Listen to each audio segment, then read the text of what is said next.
SpaceX Starship's 10th integrated test flight stood as the most triumphant showcase of advanced rocket engineering witnessed to date. However, the absence of an explosion doesn't equate to a lack of excitement.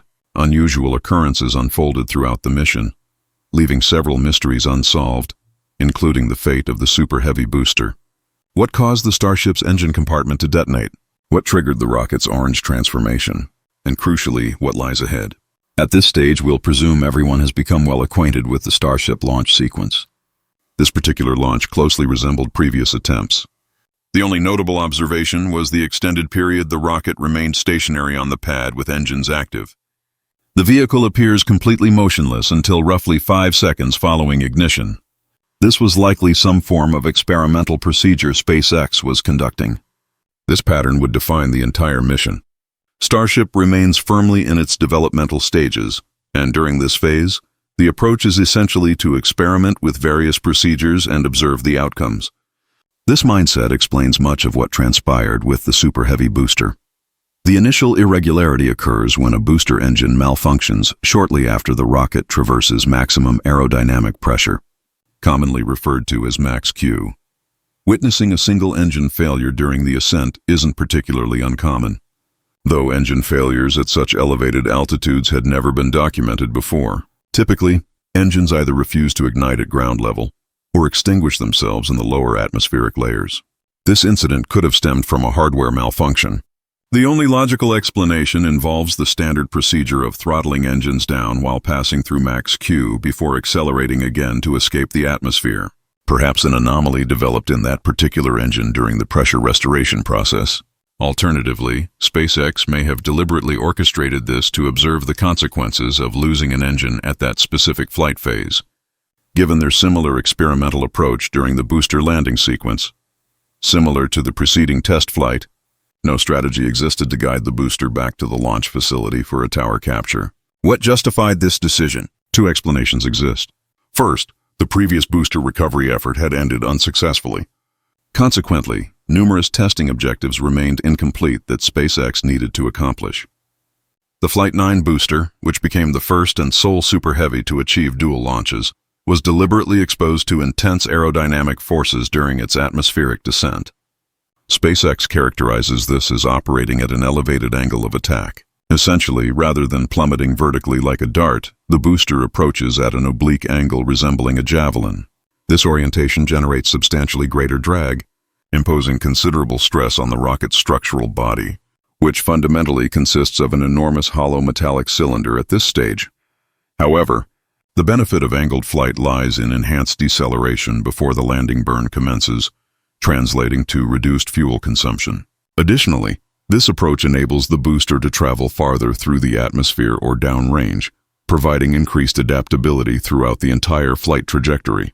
During Flight 9, SpaceX operated the booster at a 17-degree angle of attack, generating such tremendous drag that it deformed the rocket's structural integrity, which in turn bent the downcomer pipe responsible for transferring fuel from the upper tank to the engines. Therefore, when engine restart was attempted for the landing burn, catastrophic failure resulted. This scenario didn't materialize on Flight 10 because the angle was reduced by several degrees. Consequently, when the landing burn commenced, operations proceeded without incident except for the identical engine that had previously malfunctioned during ascent. Subsequently, SpaceX finally secured the opportunity to attempt something unprecedented with the booster. Rather than utilizing the central 3 engines for final descent, they deliberately deactivated one of those and employed a middle ring engine as its replacement. Their objective was simply to witness the outcome should a center engine fail during landing operations. The rocket appeared to manage the situation admirably. The booster descended in a straight, controlled manner. Then power was reduced to just the 2 central engines. The booster suspended itself in midair, maintaining near-perfect stability for several seconds before descending into the ocean.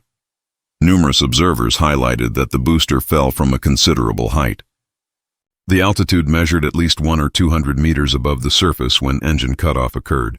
It plummeted like a stone before detonating upon water impact.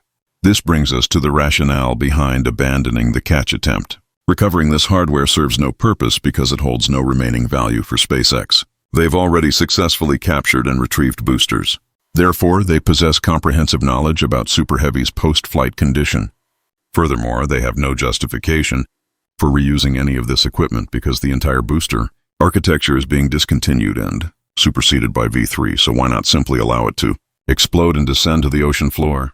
This approach prevents it from washing ashore on a Mexican beach and triggering another diplomatic complication. AI is advancing more rapidly than rocket technology currently. It's transforming entire industries, mechanizing complete operational workflows, and even contributing to spacecraft engineering. The critical question becomes whether you'll position yourself ahead of this curve or struggle to maintain pace. This explains my enthusiasm for partnering with Outskill, the world's largest AI education platform, to extend an invitation to their 2-day AI Mastermind occurring this weekend. 2 complete days, 16 hours with expert instructors demonstrating how to progress from AI novice to AI expert.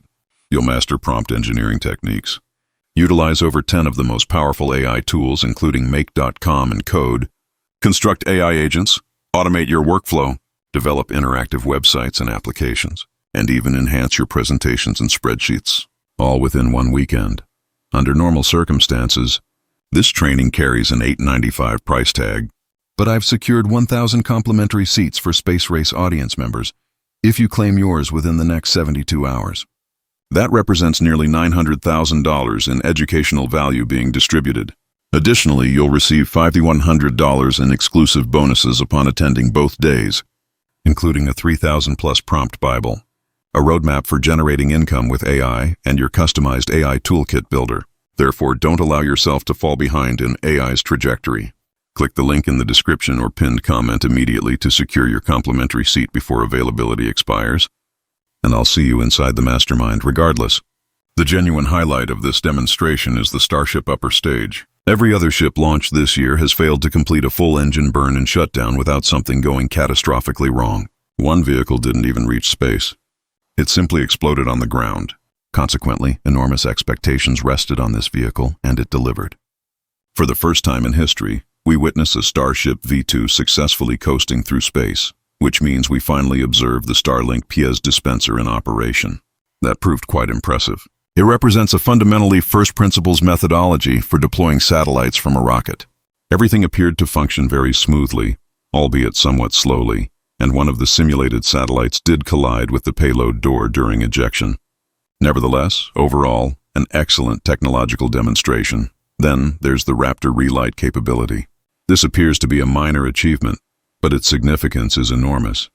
The ability to reliably restart an engine in the vacuum of space after it has cooled is absolutely critical to advancing Starship into the next testing phase, which involves achieving a complete orbit. A significant reason SpaceX hasn't pursued a full orbital flight yet stems from their need to prove beyond reasonable doubt that they can safely return the ship to Earth.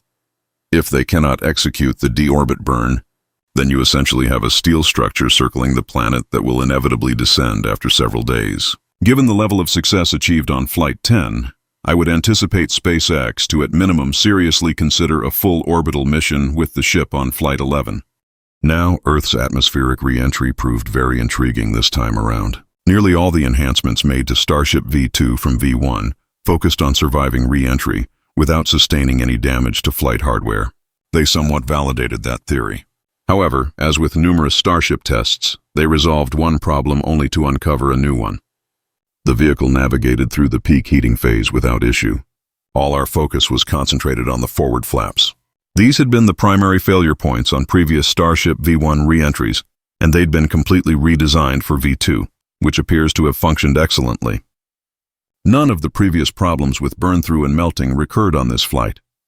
It actually turned out the rear flaps experienced melting, though they received considerable assistance.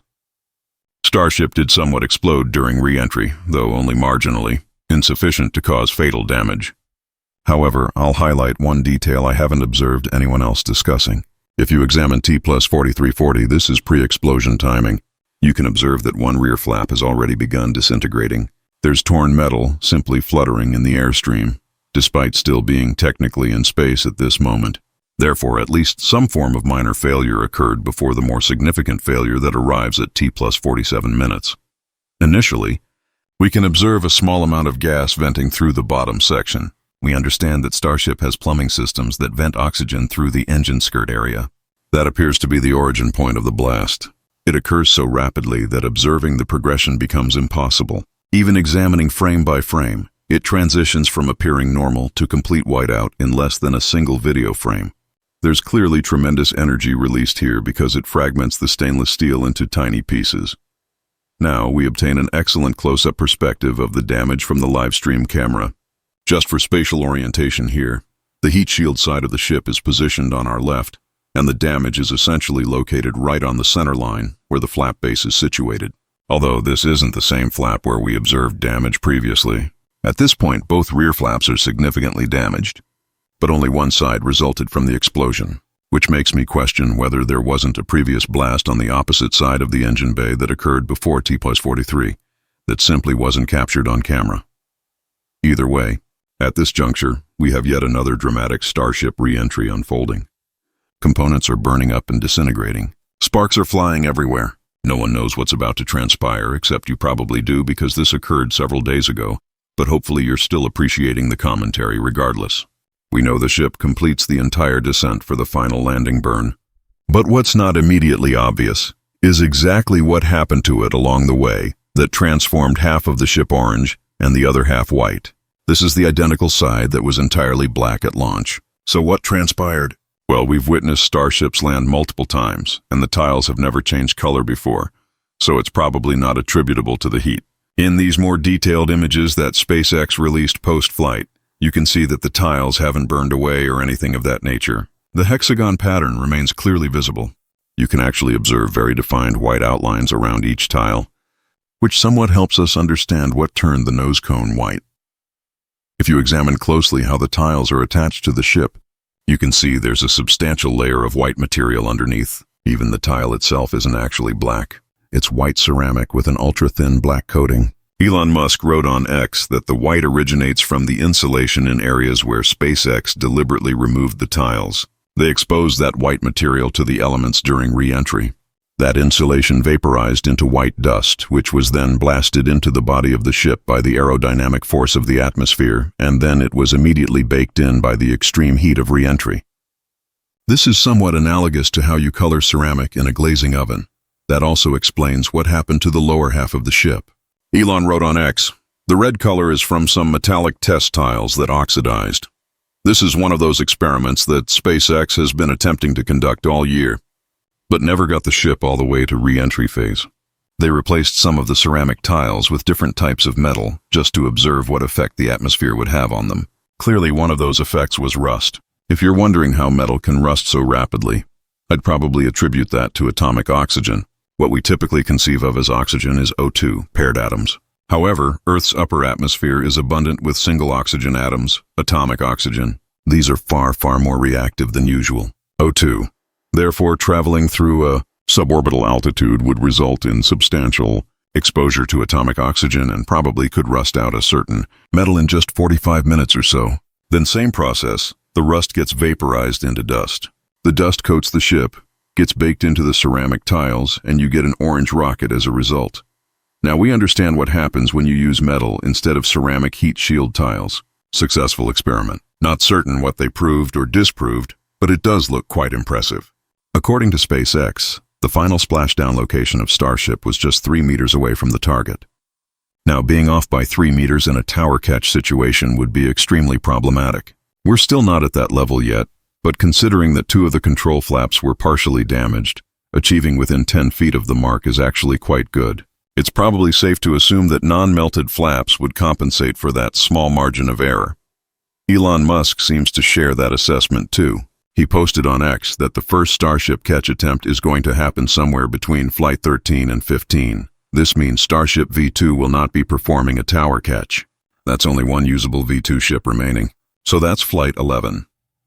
Then we transition to Ship V3. The most significant change there will be new Raptor 3 engines that are slightly more powerful with a lighter and simplified design. That also makes me think that the first ship catch is probably going to occur with the current Mechazilla tower, Tower 1, because it's too short to accommodate the V3 ship and booster stack. Consequently, it becomes essentially useless for launches after Flight 11, and therefore it becomes much more expendable if a ship happens to fall from space and explode on it.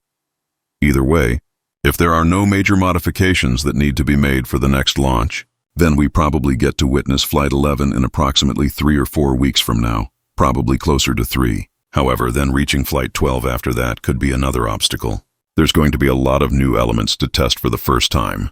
So, as with many aspects of the Starship program, we are perpetually taking 2 steps forward, then 1 step back. But the success of Flight 10 tells us that regardless of what comes next, it's going to be just as exciting and unpredictable as ever.